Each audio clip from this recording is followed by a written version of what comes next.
وقالوا الحمد لله الذي أذهب عنا الحزن إن ربنا لغفور شكور الذي أحلنا دار المقامة من فضله لا يمسنا فيها نصب ولا يمسنا فيها لغوب. Sheikh Mahmoud Khalil Al-Husary, a voice that has been firmly connected to the Quran and immortalized by the Muslim nation, paying tribute to his blessed lifelong service to the Book of God and to his unique position among the great masters of the Qur'anic recitation in the 20th century, the Supreme Council for Islamic Affairs honors the memory of the Venerable Sheikh Mahmoud Khalil Al-Husary. الذين ينقضون عهد الله من بعد ميثاقه ويقطعون ما أمر الله به أن يوصل. To recall his memory is not merely to remember Iman, but to revive an entire Qur'anic school of recitation, a radiant light that continues to inspire generations to live with the Qur'an in terms of recitation, reflection, and serving it to the best. On September 17, 1917, and in the village of Shubra Namlah in Gharbiya Governorate in Egypt, a voice destined to live forever in the heart of the Muslim nation was born.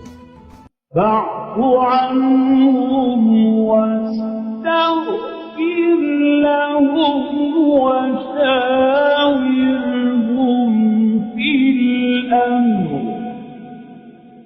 It was the voice of Sheikh Mahmoud Khalil Al-Husary. He devoted his whole life to the Quran. He has completed memorization of the Quran before the age of 10. The Book of God became his companion in childhood, guide in youthhood, and the foundation of his entire life. His voice was marked by a distinctive purity and a majestic solemnity. When he recited the verses of God, it seemed as serenity itself descended with every tune, filling hearts with reverence and peace.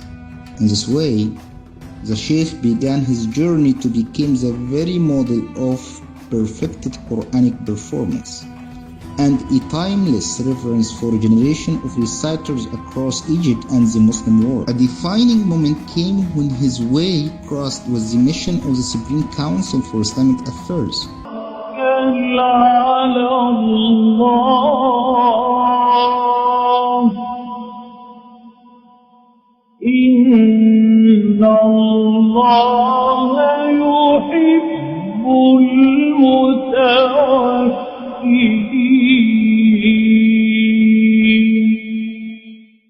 In 1961, the Council supervised a pioneering project, the first ever full recording of the Quran according to the narration of Hafs from Asim. Seated before the microphones, Sheikh Al-Husary revealed his very soul into every verse he recited, producing the first complete recorded Quran in history. For nearly a decade, his recording was the only recitation broadcasted by Egyptian Quran radio, making his voice the daily companion of millions of Muslims worldwide.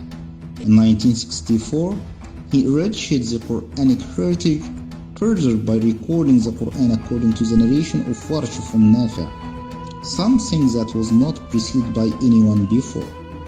His service did not stop at recording, rather, and in recognition of his integrity and mastery in 1961 and by a presidential decree, he was appointed as Sheikh al-Maqari al-Musriya, or chief of the Egyptian Quranic schools.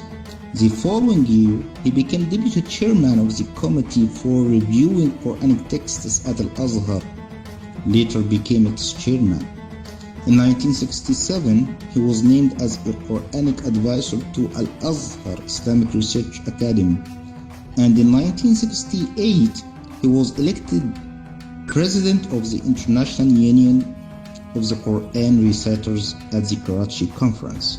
He also presided over the World Union of Quran Reciters.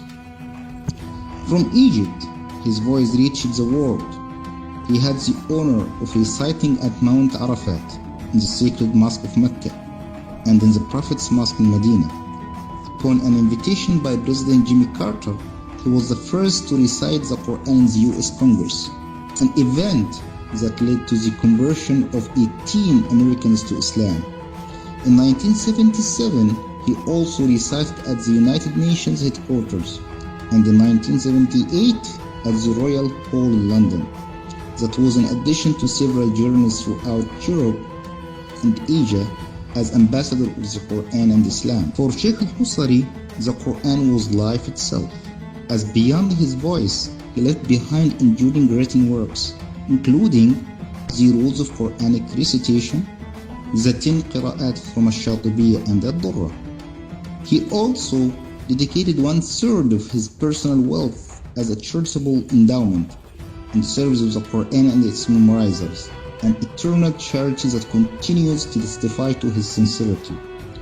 On November 24th, 1980, and after performing the Isha prayer, his pure soul returned to its creator, leaving behind a lasting legacy and a Quranic school from which reciters continue to learn generation after generation.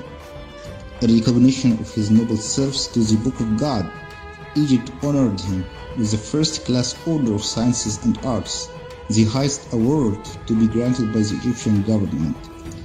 In this way, Sheikh Mahmoud Khalil Al-Husary remains as a humble and reverent voice, echoing in the hearts of the believers, a masterful style conveyed to generations, and a radiant school that illuminated the way of the Muslim nation with the Quran, a light that will remain until God inherits the earth and all who dwell upon it. إلا قول إبراهيم لأبيه لأستغفرن لك وما أملك لك من الله من شيء ربنا عليك توكلنا وإليك أنبنا وإليك المصير.